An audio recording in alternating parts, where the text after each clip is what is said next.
your feet. Here's your starting lineup for Toasted STL. Tom Franklin, the man called Wags, Scott Tobin, and Blues Fan Reacts.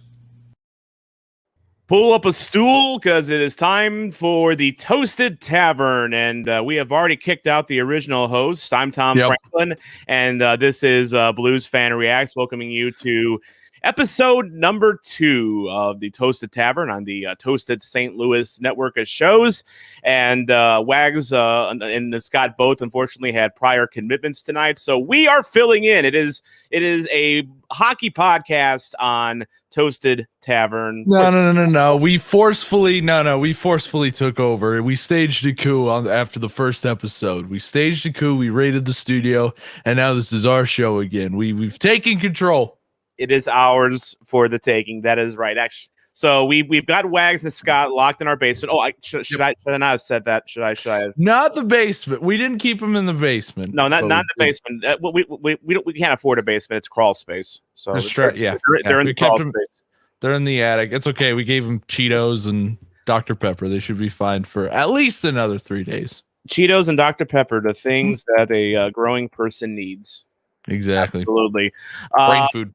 So tonight on Toasted Tavern, we are unfortunately going to talk about the St. Louis Cardinals. They are in the midst of losing 8-2. Johan Oviedo, a lousy start tonight. We'll get to them eventually, but we're going to talk about other topics first. And that includes the St. Louis Blues and these rumors about Matthew Tkachuk. We kind of addressed them yesterday on the Toasted Tavern. Reportedly, Matthew Tkachuk wants out of Calgary. And, of course, Tkachuk grew up here in St. Louis. His father is Keith Tkachuk, former St. Louis Blue legend. And also my second jersey that I've ever owned, by the way, a Keith Tkachuk Blues jersey. I should point that out. There we go.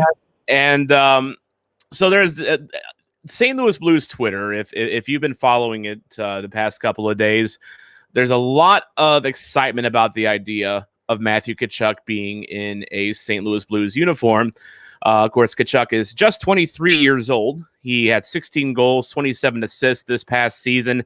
He's just 2 seasons removed from a 34-goal, 43-assist output. He does play with an edge. You know, as Ask Eddie Edmonton Oilers fan, they'll tell you that Matthew Tkachuk is a guy that you don't like playing against. So you still excited about the idea of Matthew Tkachuk in the Blues uniform, Mason?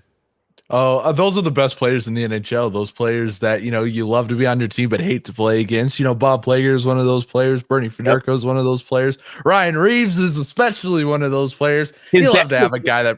His dad was one of those players. Yeah. So, freaking duh. And his brother's one of those players too. I mean, you love it's at the end of the day, those are the players that bring fans into the building. They sell the tickets. They give you the grit that you love to see.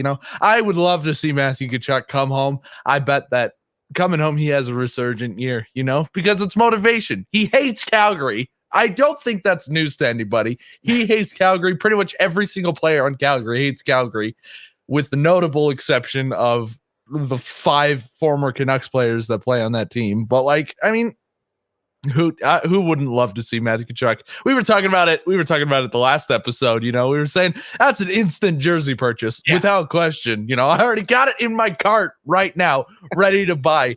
I would be so excited, and I wouldn't even mind, giving up a maybe even overpaying for that deal, just because it's Matthew Tkachuk. You love to see him come home, play for his hometown team.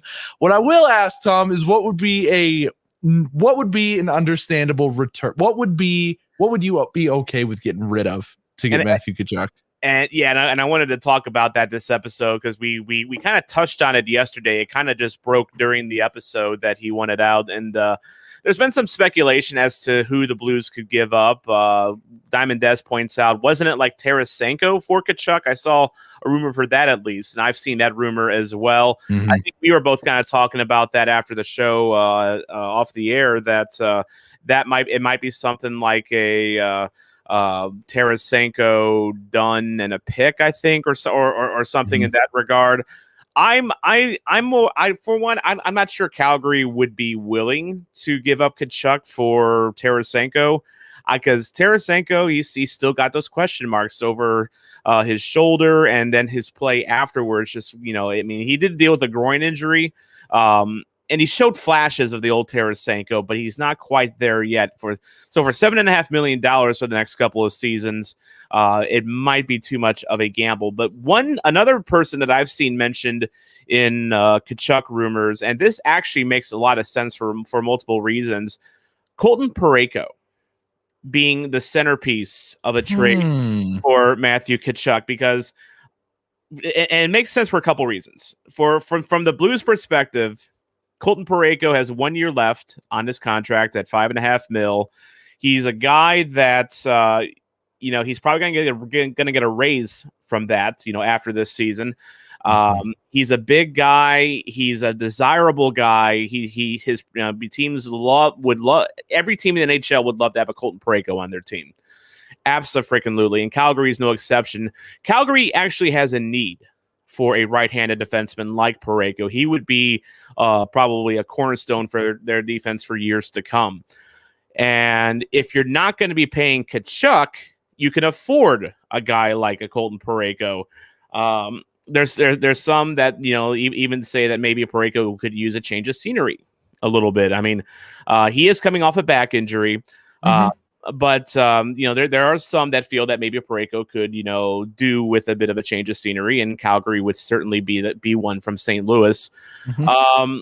I feel like something like, if it's Parayko, 16th overall and a good prospect, I would be pretty happy with that, and I get the feeling Calgary would be too, Mason. I don't know about the first round pick. I think Parayko and a prospect might just do it for a team like Calgary. I think so.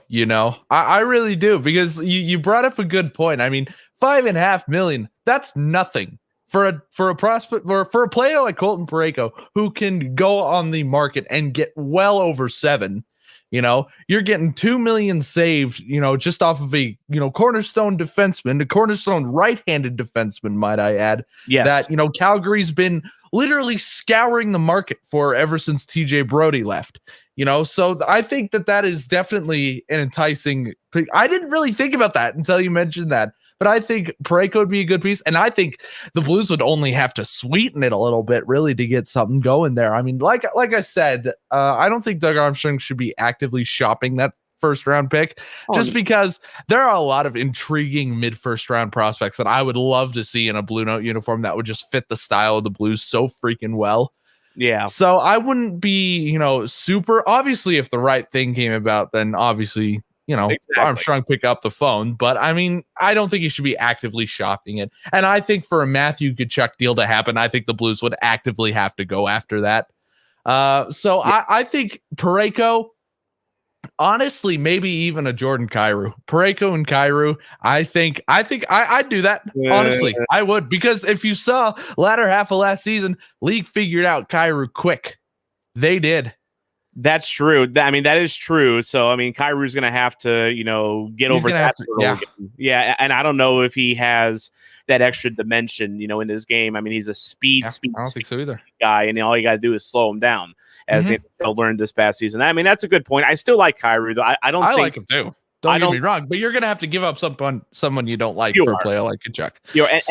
And it's not going to be a 1-for-1 deal, Tkachuk for Parayko. I don't think it's not enough. No, and especially since Parayko's coming off that back injury and looked kind of iffy coming back. So for sure. But what is another interesting thing about this deal is that both are on 1 year contracts. They have let's see here. Tkachuk is a restricted free agent in 2022-23. He's going to make $7 million this coming season. Parayko $5.5 million. So that's actually, almost a wash. And the Blues would still have some control over Tkachuk and what he can get in a contract, which you would probably assume that the Blues would want to at least have an idea or the framework of an extension for Tkachuk if they were to pull the trigger on this deal, right?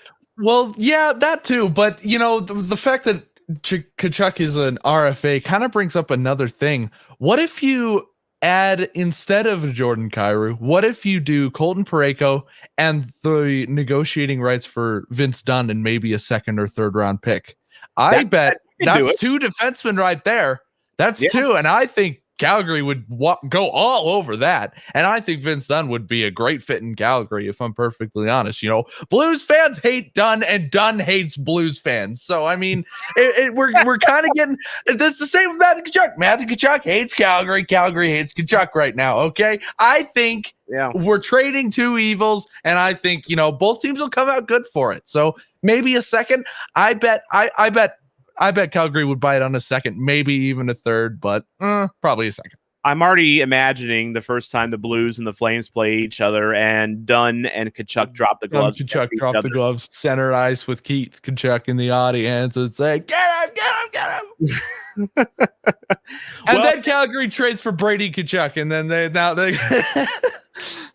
Yeah, exactly. Well, in fact, actually, I was joking about that with some Senators fans over the past 24 hours because our friend Jay Fresh, who is a kind of like an analytics darling in the Twitter community, he brought up the idea of Ottawa trading for Matthew Tkachuk and then trading for Nazem Kadri from Colorado, and and then you would have Tkachuk, Kadri, Tkachuk, which would basically be like the modern day Hansen line. Because, for one, you can never get all three on the ice at the same time, except for opening night, because one's going to get suspended, probably right off the bat.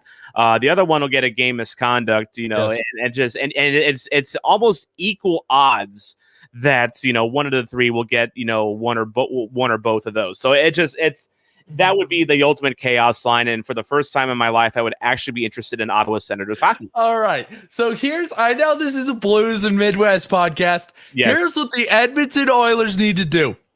They need to get both Tkachuk brothers and put them on each of the wings, centering with Connor McDavid at the center. That's what needs to happen. And nobody is touching McDavid. No. So they can let McDavid do McDavid things. And anytime anybody comes anywhere close, the Tkachuks just go, "Hey, buddy, friendly visit in the corner. Come on." That's what Edmonton needs to do. If we want to think about it, if we want to make Connor McDavid's tenure in Edmonton for the remainder of his contract anywhere near enjoyable, that's what they have to do. Well, and in hockey growing up, you would often have an enforcer coming along with a star player on a team. Like Gretzky, for instance, had Mark Sorley go with him, from Edmonton to LA. And then in Pittsburgh, you had the Samuelson brothers protecting Mario Lemieux. That's a common thing, and that's a practice that I wish would be more in vogue now, because I don't know if McDavid, like McDavid could use like a Ryan Reeves. Next to him. And of course, he would probably make Ryan Reeves a 20-goal scorer. I mean, look at what he did for Maroon, for God's sakes. Of course. So you bring up an interesting point there. By the way, you mentioned Vince Dunn being a good fit in Calgary. They currently have on the left side Mark Giordano and Noah Hannafin. But Giordano is 37 years old, and he has one more year left on his deal. He's probably going to retire. He's probably after this season. So, he'll take a 1-year deal with another team, probably Toronto. if the last couple of years has taught us anything about retiring players, I think he's going to go to Toronto for 1 year, ultimately lose in the first round and say, "Fuck hockey," and leave. Or that or becomes Jason Spezza and just takes a series of league minimum deals. Jason Spezza will be 90 years old taking league minimum contracts just to get Toronto a cup, and they will lose in the first round every single time. And Jason Spezza will still say, "Please, sir, I want another chance." Jason Spezza is that homeless guy that hangs out the arena with a sign that says, "We'll play hockey for food." that is basically what Jason Spezza has reduced himself to. Shout out to Derek, who is watching right now. It says, "Yay, off-season content." Yes, this is effectively going to be like a preview of what's to come with our St. Louis Blues podcast, which will be starting up once the off-season kind of gets cooking up here, of course, in case you have been following Waggis and Scott Tobin. We were 2/3 of a show called Blue Notes that kind of folded into, Toasted St. Louis. Waggis will be a part of that show going forward as well. So welcome to this kind of special hockey edition and future Toasted St. Louis Blues episode of Toasted Tavern. Derek is a little concerned about Tkachuk, though, because he feels that his qualifying hour will be too high. One thing that, Armstrong has been kind of resistant on is giving out these super contracts that, like Toronto has multiple players that are making at or near $10 million, and we've seen the effect that has on their depth. But one reason the Blues are able to have such good depth is the fact that their highest earners are Tarasenko and O'Reilly at $7.5 million. Mm-hmm. That's kind of rare in today's game, because usually teams have at least one guy that's making 8+. Tkachuk might have to be the exception to that rule, but I would still think he'd be worth it, no? Oh, he'd be worth every damn penny of that. Just because, he's going to bring, his heart and soul out on the ice, with every shift, representing his hometown team, representing, where his actual family is, when players come home to their hometown teams, I don't know, they just have another stride in their step that you just don't see with any else. I know that if I played in the NHL, I would for sure have my best years of my career in St. Louis, just because it's a town that I grew up watching. It's a town that I would love to represent and play for. And just look at Pat Maroon in the playoffs. Sure, the regular season wasn't wonderful. I thought playoff Pat Maroon was unbelievably good. I thought he was probably one of the better forwards that the Blues had for that entire run, and he was rewarded for it. The Game 7 overtime goals are just that much more special when you have a hometown hero playing them. So, but remember, Maroon was struggling in his the first part of his tenure with the St. Louis Blues. Mm-hmm. In fact, I remember they were giving away a big rig Maroon bobblehead one night. I think it was in January. And there was legitimate concern that Maroon would not be a St. Louis Blue if they gave away that bobblehead, which, by the way, if you check eBay, if you're looking for the big rig Maroon bobblehead, you're gonna have to pay a pretty penny for it. By the way, it's one of those collectibles that goes for a pretty steep price, because hey, it's Pat Maroon. He's the pride of Oakville. So you pay a little. Jealous. I had a friend say, "Hey, I went to the game and they gave out these bobbleheads. I don't want it. Do you want it?" And I should have said yes. Yeah. He gave it to somebody else. That's because I didn't want to pay $4 for shipping. That's what it came down to. I will kick myself for the rest of my life for not doing that. But another funny Maroon souvenir story, by the way, I remember right before he signed with Tampa, when in that off season, when it was kind of looking questionable whether he would even find a team for the upcoming season, which was ridiculous because he's definitely worth being on an NHL roster. I remember someone told me, and I think that someone worked at the St. Louis Authentic store at Enterprise Center. Mm-hmm. Apparently, Maroon, right around the time he signed with Tampa, went into the store and bought out all the remaining Maroon jerseys. Really? I think to give out to like friends and family, and I think that's part of the reason right there. But if you noticed right after Maroon signed in Tampa that you couldn't find a Pat Maroon jersey at the Blues store, that's because Pat himself reportedly bought out the remaining stock. Interesting. So, by the way, Derek doesn't think Army would be interested in paying $9 million for Tkachuk. I think he would. I got my hand on a Maroon jersey, so I'm happy. you got your. There you go. I got my Stanley Cup champion Pat Maroon jersey. God, I haven't worn that thing in forever. Now, one thing with Tkachuk, and we kind of touched on it earlier, is that he does play with an edge. He is a guy that's probably going to get you somewhere around 80 to 100 penalty minutes a year, just because he's always up in someone's grill. Do you think that style of play would endear him to St. Louisans, or do you think Blues fans would kind of bristle at him a little bit?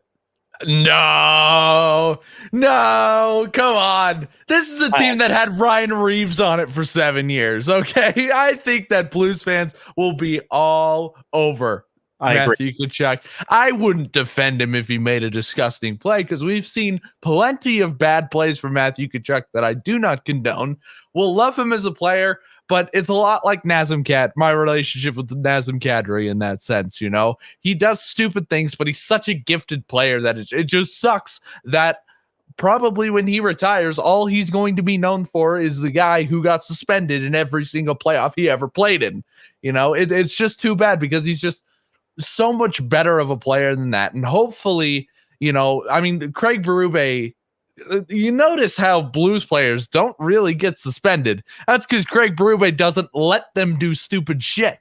Yeah. Maybe that's a kind of coach, a coach that played a lot like Matthew Tkachuk did. Maybe that would be a great fit. Maybe that will, I'm not going to say totally take the muck and dirt out of his game, but I think it would certainly help him play a more cleaner, but a more physical style. I think that'll be a best of both worlds there. You kind of hit on something there with Berube, in that Tkachuk definitely fits the profile of a Berube type of a player, because of course he's offensively gifted. He's a guy that will probably put up offensive numbers very similar to his dad. Honestly, I think Tkachuk has a little bit more, more of a skill type of a offensive set than Keith did. Of course, Keith was, kind of a dirty goal, stand in front of the net. Right. Although he had some dangles. He did dangle a little bit. Boy, what other player does that remind you of, Tom? What other player does that remind you of? I wonder. So some kid from Oakville, I guess. I guess. So, but Tkachuk is also he can play defense as well. He does have two-way ability, and as we all know in the Craig Berube system, if you're a forward on the St. Louis Blues, you have to play at least a little bit of defense. Not like Robbie Fabry, who 2-0 Canadians. 2-0 Canadians, by the way. Okay, that is the Vegas and Montreal series. We'll talk about that in just a little bit here. One final note on Tkachuk, though. Say this happens. Let's say our Parayko and Dunn and a second round. Let's call it a second rounder, because the Blues are going to be going up against other teams. Parayko, Dunn, second rounder. Yeah, you'd have to sweeten it a little bit. I think that's plenty. I think Calgary jumps all over that. So say that does happen, and you have to sign Tkachuk to a new deal. Do we say goodbye to Jaden Schwartz because of? I think that's happening anyway. Yeah. I don't like it, but I think that's happening. If he was sticking around, he would have signed a contract by now. He would have signed it at the same time that Jordan Binnington signed his, if he was going to stick around. Or at the very least, there would have been more buzz about him re-signing. Because the silence between Schwartz and the Blues, oddly reminiscent of the silence with Pietrangelo and the Blues. Same thing. And then we later learned that there was some shit going down between Pietrangelo's agents and Doug Armstrong. So, by the way, that's making a resurgence too. Can we talk about that for a second? That's making a resurgence that Pietrangelo's a traitor. That's going around Blues Twitter now that he's finding some sort of success. Can you just be happy for him? He brought you a damn cup. Chill out. We can't be happy. We're St. Louisans. We can't be happy physically cannot be happy about it. No, we can't. Unbelievable. We can't. I'm with you, Mason. I think people need to chill when it comes to Pietrangelo. He was not coming back. Okay, can we just accept that he was not coming back? I think you could. I think the tea leaves that we read into when the Blues traded for Justin Falk, a lot of people suggested, oh well, this is a Pietrangelo replacement. It was. It effectively was. I don't think Pietrangelo wanted to come back. I don't think that Doug Armstrong wanted. He had zero interest in giving Pietrangelo a no movement clause and a signing bonus. We kind of knew that after once everything was all said and done. It was not going to happen. Pietrangelo got us a Stanley Cup. He was the first Blues player to lift the Stanley Cup. We should be.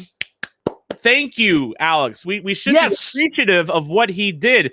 And we should also be understanding that a supremely talented defenseman approaching his 30s wants to set his family up for the rest of his career. He's got his cup, okay? He's got his cup. It's done. Now he gets to live in a state that doesn't have any state income tax, so he gets to keep more of his $8.8 million. He's living in a nice home with as you mentioned yesterday, with an 18-car garage. Unbelievable. I mean, no man needs an 18-car garage. And but supposedly, according to the commercial, drives a Honda, which I find very unlikely. I think extreme, unless it's like, does Honda make a sports car? I mean, maybe I don't know. They make a pretty nice Civic. Some of their Civic Type R's are pretty nice looking. I highly doubt Alex Pietrangelo, the man who is currently on a $64 million contract, and the man who has made well over $50 million in his entire career, is driving a Honda. Yeah, no, come on. I don't think Pietrangelo is that worried about gas mileage. I just have a feeling that he can afford, the price of the pump, So, but it's just like how is Pietrangelo any different than any one of us that want to be the best at our jobs or in our field? Exactly. And want to get appropriately compensated for it. Exactly. There was nothing unfair about what Pietrangelo did. I mean, he wanted to get paid. He wanted to have his family be set for life. His grandkids are probably going to be set for life because of what he did. And as so-called family people and so-called Christians, shouldn't we be applauding that? Exactly. He wants his money. He's earned his money. Apparently, the tax equivalent contract that he's getting in Vegas right now is worth $9.5 million a year in St. Louis money. All right. Yeah. Give it a rest. Let him chase his bag. I said at the end of the season, I'd love to have him stick around. I'd love for Doug Armstrong to try to make that happen, but he deserves to chase his bag. He does. All right, he does. He's a great player. I'm glad that he's finding success, and there's always going to be a little part of me that wants him to win a cup with Vegas. Always. Still, and that's the case with me. And I know yesterday I kind of poo-pooed the idea of Vegas winning the cup and being, excited for it. That's on Vegas. Run. That's not on Petro. You're saying that on behalf of Vegas. Yeah, exactly. This is just the team as a whole, but it's like I pretty much came to a conclusion after last night's show, and that is, whoever comes out of the Vegas Montreal series is the team I will back in the finals. I can't back Tampa for the reasons we talked about yesterday with them really gaming the system. I mean, Vegas. we can bring this up because Pietrangelo. We knew with Pietrangelo and them trying to fit him under the cap, there was going to be consequences for that, and self-inflicted consequences. In that they had to get rid of Stastny, they had to get rid of Nate Schmidt to fit his contract in. And they also just in general were right up against the cap to the point where they were benching players down the rest of the way because of the cap. They couldn't call anyone up. That was their fault. That was them, knowing that they were going to have this crunch because of, COVID and the cap staying flat. They knew this coming into it, and they still played within the confines. They played within the system. So, you really can't fault Vegas too much for that. As far as the series goes, Montreal and Vegas, as you mentioned, Montreal leads 2-0 right now, which, by the way, that's kind of a surprise because Montreal, as we know, had a chance to go up 3-1 2 nights ago. They lost in overtime when Nicolas, is it Roy or Waugh? I mean, because it is Waugh. Yeah, it's the French pronunciation. Okay, it is Waugh. Okay, that's like that was like the hot debate on Twitter there for a hot minute. No, that's because people on Twitter are finding things to argue about. Hence the Petro thing. No, Twitter arguing over senseless shit. Wow. Oh my God. What? Say it ain't so. Say it ain't so. Crap. I need to get off Twitter. Yeah, we all 3-0. We need to take a break. By the way, 3-0 Montreal right now as we record this. But I'm kind of surprised at that result because they're in Vegas. And Vegas won game 4. They tied up the series. They made it a brand new series. They made it a best-of-3 series. Montreal goes into Vegas playing in front of a full live crowd, which we kind of talked about before this series possibly being a factor. It really hasn't. And Montreal's up 3-0. As I said last night, Mason, you cannot count out the Canadians. Right. Well, as per usual, the refs are making it ridiculous. This was not a penalty. Really? This is Alex Pietrangelo bear hugging the leg of Tyler Toffoli. And yeah, no call there because referees are definitely not broken. But it is. It's the caption is Golden Knight's best defenseman, which is a little funny to me. But it's Cole Caulfield. It's 3-0. Wow, Cole Caulfield. So we have Eric Stahl, who is about 85 years old. He's still playing incredible hockey at his age. Jesperi Kotkaniemi, who I think, if I'm not Kotkaniemi, he is currently 20 years old. Eric Stahl. I think he's been playing in the league for about 20 years, if I'm not mistaken. Let's see. About there. He has 17 years. So Jesperi Kotkaniemi was 3 years old when Eric Stahl made his debut, and now they're scoring in the same playoff game. And the consensus first overall pick, Owen Power, was not born yet. Nope. What a game! What a game hockey is. And then, oh man, and then Cole Caulfield, who is also 20 years old, by the way. He's actually a little older than Kotkaniemi, I believe, because Caulfield is a January kid, and I think Kotkaniemi was born a little later. Cole Caulfield, this guy, they call him the cheat code for a reason. He is good. He's probably going to be one of the next guys in hockey that you constantly hear about as being a superstar. He has had a tremendous playoffs, for Montreal. Good on him. And good on and good on Montreal, because it's like this is a franchise that has had it's ups and downs over the years. Let's just say this is one of the only times a prospect has worked out for the Canadians in a very long time. I feel like this is definitely something worth celebrating. Well, definitely, and I know our friend King Angus is celebrating that as we speak right now. Oh yeah, for definitely. Sure. But yeah, Caulfield has played in 13 games in the playoffs. He is now has 3 goals, 5 assists for 8 points. Not bad for a 20-year-old. Not bad for a 20-year-old, and he's looked dangerous. Like I remember, during the game a couple nights ago, he had a couple breakaway attempts. He just has that ability to just spring loose. Almost like a. When I watched him, I kind of remember, made me think of Pavel Bure a little bit, because Bure just had that spring away ability that he just defenses couldn't contain him. Caulfield's that same guy. He's an exciting player. He is still a very exciting player. So for sure, Montreal looks like they are going to go up 3-2, and they have a chance to clinch a trip to the Stanley Cup Finals in front of their home crowd in Game 6. And there's still 9:24 left in the second. We're only halfway through the game. Well, so there's always a chance. And we were just talking about the Toronto Maple Leafs, so that's 3-goal leads are not safe in hockey. Never been safe and never will be, of course. The Blues have squandered 2 separate 3-goal leads this year. So I mean, no 3-goal lead is safe. But I mean, good on the Canadians. I'm just shocked that Fleury's starting tonight. I am shocked. Shocked. Blows my mind. It should have been Leonard, and I think tonight's game is telling you it should have been Leonard. Sheesh. But that's the problem, Mason. When it's when you have 2 very good goaltenders like Vegas does, Fleury and Leonard. We dealt with this when the Blues traded for Yaroslav Halak a few years ago, who was with Montreal of all teams. And you had Halak and you had Elliott. And I remember when the Blues went to the playoffs every year, it was always a question, do you go with Elliott or do you go with Halak? Because if you make the wrong choice, you're screwed. Dude. Exactly. And now Vegas is in that situation where it's like they have 2 supremely good goaltenders. Both would be starters, I think, for just about, any, I would say probably at least 90% of the league. And you have to choose between which one you go with, and you make the wrong choice like Vegas did tonight. They're looking down the barrel of being out of the playoffs.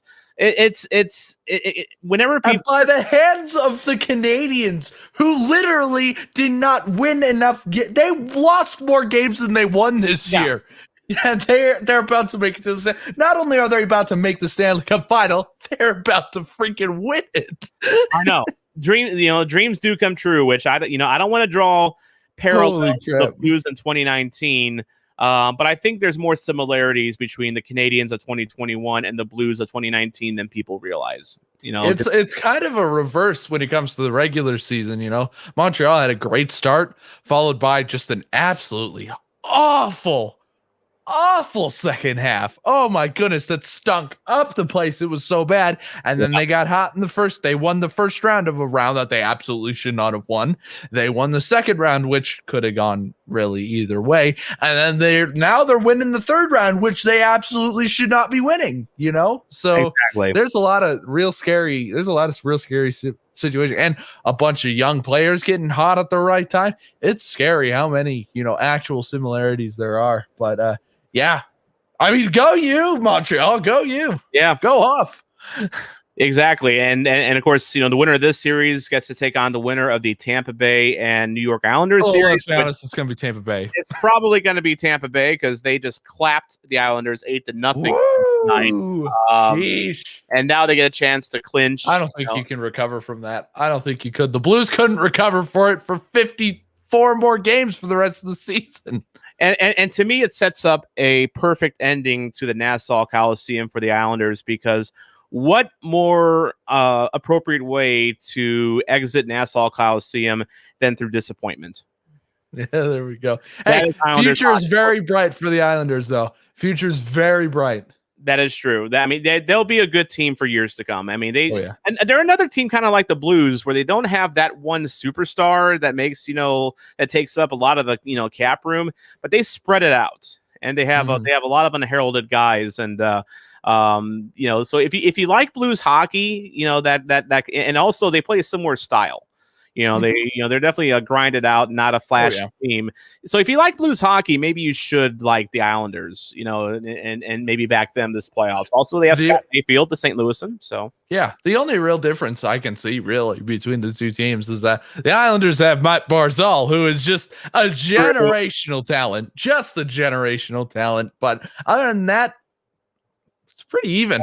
And Matt Barzal, by the way, who I would rather have on the team than Jack Eichel.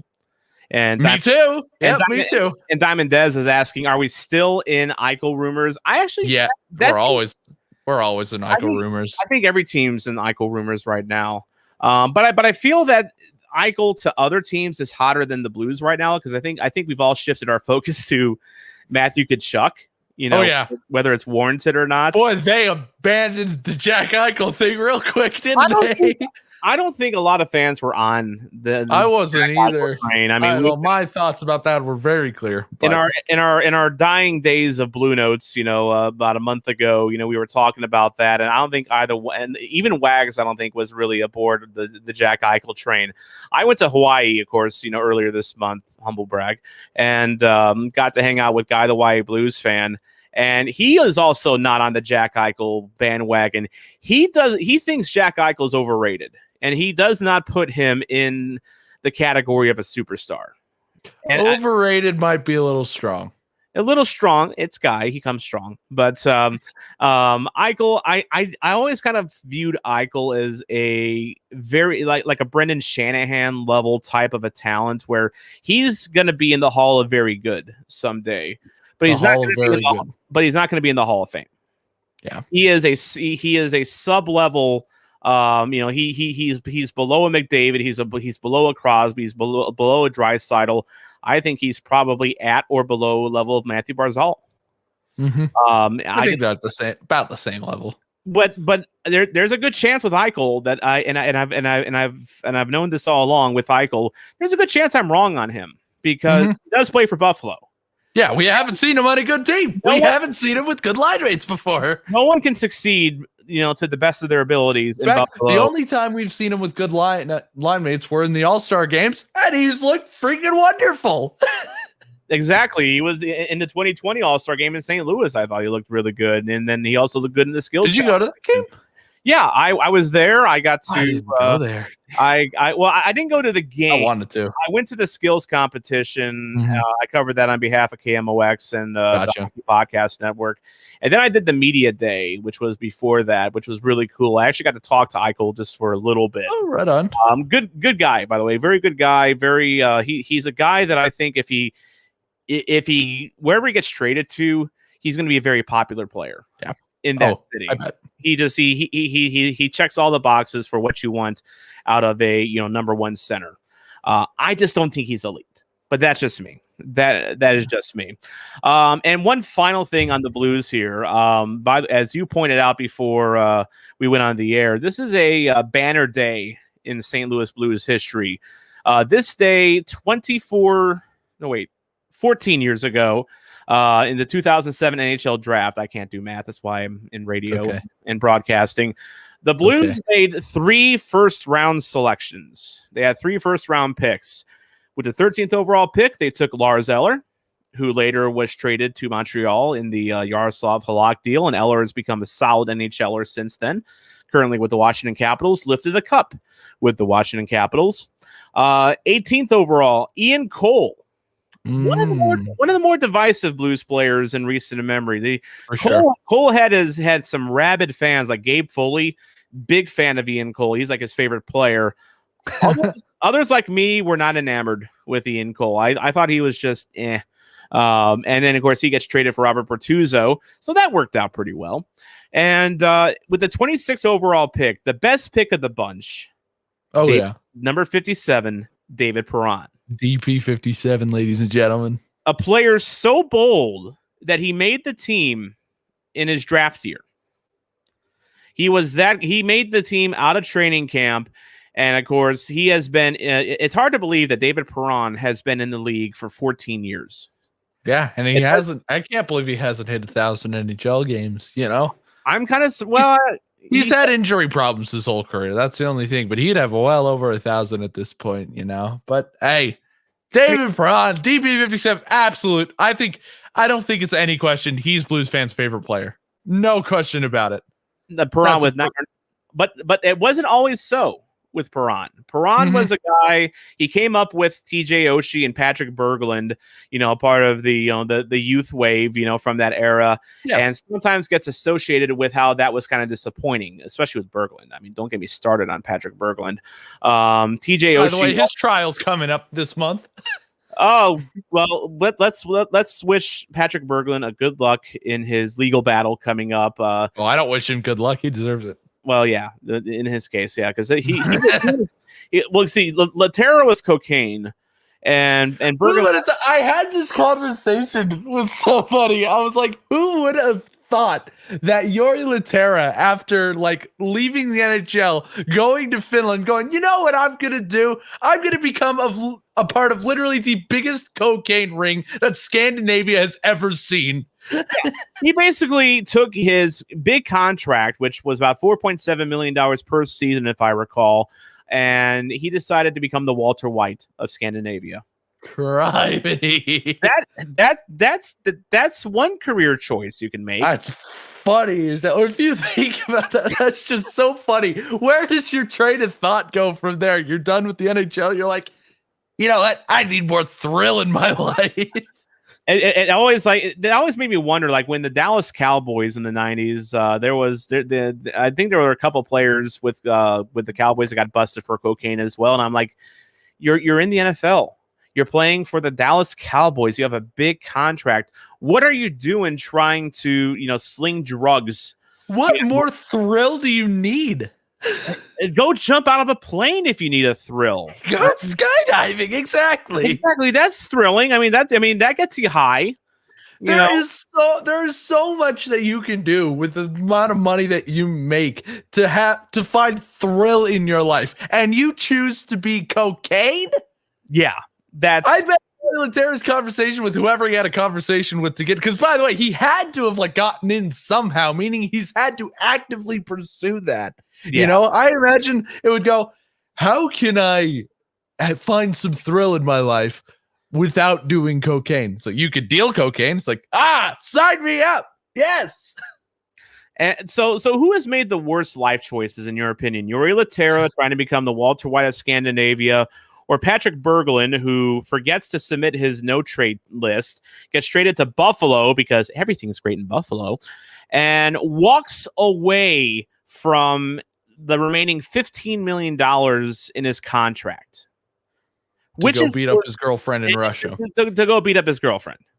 I think that's just the plan of a shitty person. I think that's just the sign of him being a shitty person. I don't think that's making shitty choices. I just think he's a shitty person. I'm going to go with Jori Lehtera for going out of his way to be part of literally, I cannot emphasize this enough, the biggest cocaine trafficking ring Scandinavia has literally ever seen. It's so funny to think about. It's just that there needs to be a movie about Lehtera. I would watch the hell out of that, or like a 30 for 30. I mean, there's got to be something special about that. I would watch the that. backstory behind this has got to be absolutely fascinating. It's so ridiculous. I would watch the hell out of that. Well, in case you're just joining us here on Toasted Tavern and wondering why we aren't talking about other sports, a preview of our Toasted St. Louis Blues podcast, which will be coming a little later on, probably in the next few weeks or so. And we also have spent 46 minutes and 30 seconds talking about not the St. Louis Cardinals. Because probably for good reason. The final ended up being 8-2. Yeah, ended up being 8-2. I watched the first part of the game. Johan Oviedo was on the mound, and it looked like Oviedo could not hit the broadside of a barn. He just was so his breaking ball was broken today. He couldn't hit the strike zone. He ended up issuing 3 walks, allowed 6 hits and 3 and 2/3 innings, 1 strikeout, and he got tagged for 6 runs from Detroit in the 4th inning. I think only 2 of those were earned, but still, this Cardinals team is in bad need of a starter. We need, just like the Blues need to go out and make a trade and shake up the team. I feel the Cardinals are kind of in the similar boat right now where they need a shake up as well. For sure. I mean, I'm a Seattle Mariners fan, and I'm pretty happy about how this season's going right now. Still don't know a lot about baseball, but yeah, it's better than the other seasons that we've had. Have you ever watched Mariners baseball? It's unbelievable. They give away tickets for free in the nosebleeds at it was Safeco Field. Now I think it's like T-Mobile Park or something like that. Yeah, I don't even know. T-Mobile's taking over sports right now, but like. The Mariners, they're tied with the Rockies though, so I mean that's good, I guess. The Mariners have fallen a long way from the days of Griffey and A-Rod, Edgar Martinez, big unit. Oh, it wasn't even a great. That wasn't even a. It's sad that that's the golden age of Mariners baseball. Congratulations, you didn't lose in the first round. Congratulations, Mariners. But at least like Big Unit and Griffey made the team fun to watch. That's true. They were fun. But yeah. And Griffey, by the way, what a guy. Unbelievable guy. I remember when I was younger, we went to a baseball game. It was still called Safeco Field by then. He was just such a guy. We met him in the outside parking lot. He was talking to fans, and I think I got a baseball autograph from him. I have no idea where it is. But I mean, I just what a guy. That's the number one thing. I never followed baseball. I'm starting to get back into baseball. I still can't watch it. I think baseball is just mind-numbingly boring to watch, just in my opinion, unless you're actually at the game. If you're watching the game, I was gonna say, if you're watching the game on TV, it's very hard to like really get invested. Like for me, it's background noise. For if I'm like working on something or on my computer or like just doing stuff around the house, have the game on TV so you can look at it every now and then, see the score, see an at bat, but you don't like sit there and just like that's the one bad thing about that's the one bad thing about watching hockey religiously is that every other sport just goes by so slowly. Well, I will say though the exception to that though basketball can be fun to watch. I've done a few basketball games. I've called them either play by play or public address, and they're just very quick, very fast paced. There's always action going on. There's a reason the NBA is so popular around the nation right now, and it's just because it's a very fun sport to watch. Unless you're a Jazz fan. Well, at least you got the playoffs this year.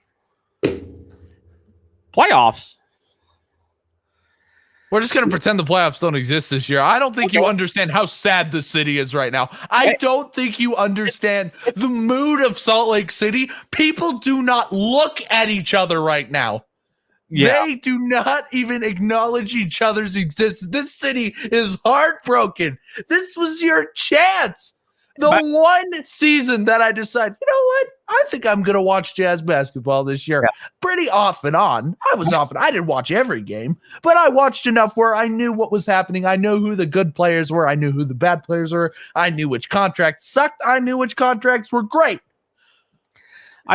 Surely you, with the team that you have, with all the great players that you got, with the Donovan Mitchell and the Rudy Gobert and all these great players, the Bogdanovic, however you pronounce his freaking name, how good he was, with Mike Conley getting breathed on and going down for 6 weeks with an injury. That's Mike Come Conley. on. I having followed the Grizzlies, for kind of off and on for a few years. That's Mike Conley for you. He the guy is made out of chandelier glass. He is. That's just who he is. 2-0 lead. Toronto Maple Leafs had a 3-1 lead. It's true. That's my only only solace in that series. By the way, I should point out that the state of Utah has one professional level team, and it's the Jazz. And when they go down like this, they also have Real Salt Lake. Don't forget the MLS too. So not a lot of people care about them though. They play in an arena that barely fits 15,000. Okay, gotcha. So it's don't get me wrong, it sells tickets and people follow them, but when there's a game, usually the news does 5 seconds on it and then moves on. Jazz are definitely the dominant team here. By the way, do you know what the Utah Jazz and LeBron James have in common this year? They also forgot the playoffs existed. Yep. One final thing on the Cardinals, by the way, and then we'll wrap up this mostly hockey edition of Toasted Tavern.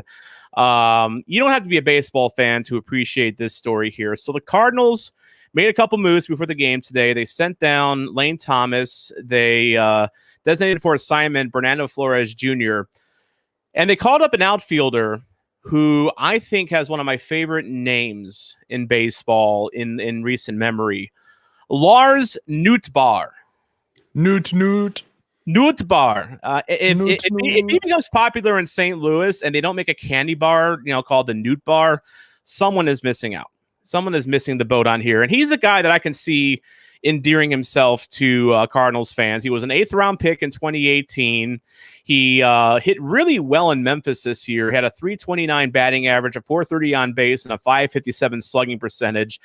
5 homers and 93 at bats. He also has a really good reputation for having a strong arm. He plays at left field and right field. He's got a really strong arm. Has a lot of outfield assists.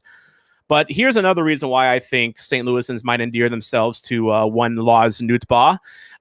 When the minor league baseball season last year was canceled because of COVID, he had to go get a summer job to make ends meet.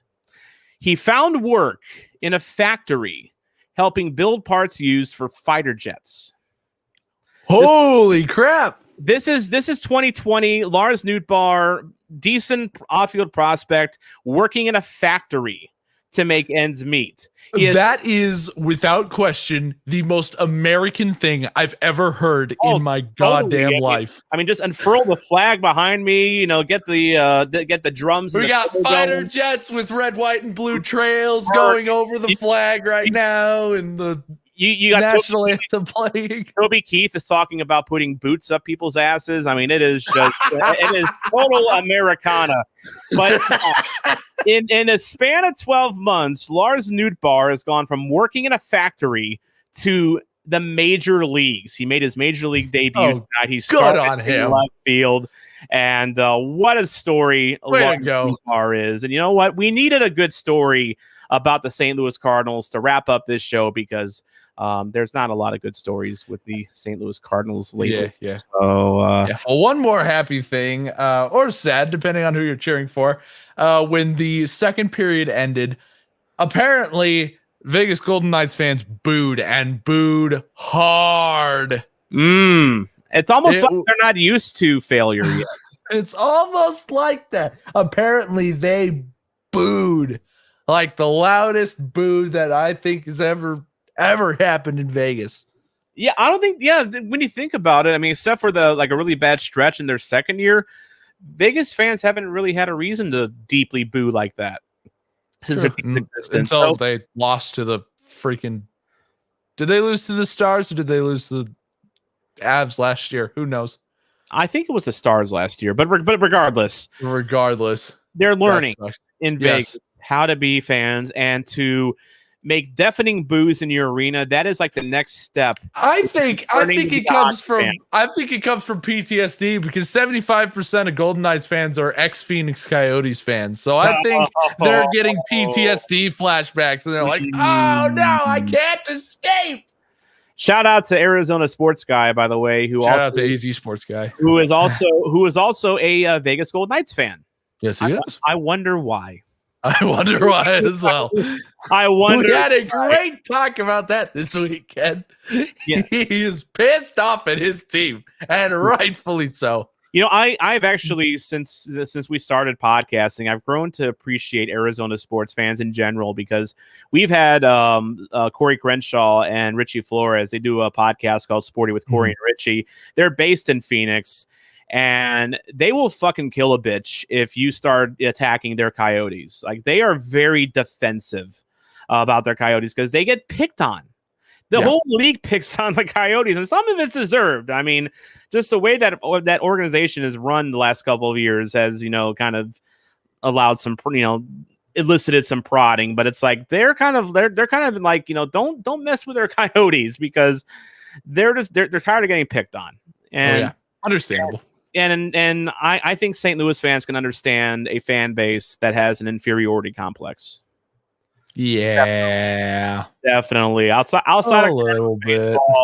We had to deal with the Rams, and then Kroenke liberated the Rams from St. Louis. So liberated. It's so weird. I was so upset with Kroenke over what happened, but it's like at the time I was like, you know what? I don't have to feel bad for being an NFL fan because it was like the Rams made it very hard to be a football fan at times. Like the Seahawks right now. Me and my Seahawks fandom. Oh, yeah. Gravity. I mean, why do you think I ran to the Chiefs after the Rams left? I wanted to know what running to the Chiefs was like. I'm running to the Chiefs as well, I think. I'm ditching. Plus, Pat Mahomes is the man. So he's awesome. And his wife's hot. Yeah, yes. He deserves all the things. I mean, in fact, I think he's bringing Whataburger to Kansas City, and I wouldn't be surprised. What a legend! Have you ever had a Whataburger before? Oh, there's one right outside my work. Well, that's right. You live out west, so you do have Whataburger. Whataburger is amazing. God's gift to burger joints. They really are. For fast food burgers, they are probably the cream of the crop. I mean, I put them in S-tier burgers. S-tier. I put them above In-N-Out for sure. Because I put In-N-Out at a C tier. I don't think I think they're very overrated. I love the number one thing that In-N-Out should be known for is their shakes. But shakes and then animal style burgers.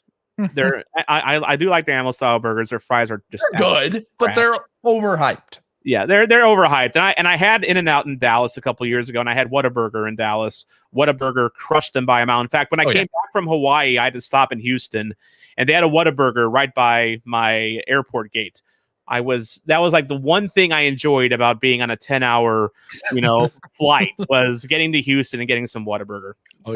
Pat Mahomes, if anyone knows Pat Mahomes or is listening right now, please have him get Whataburger here in St. Louis. I'm sure he's probably considered it. So yes, get him on the podcast because why not? Yeah, why not? Let's get him on the show. We No, not him. Let's get his wife. Can somebody please reach out to Pat Mahomes and say, hey, can we interview your wife? Yeah, can someone slide into her DMs and get her on the show just for Mason's sake?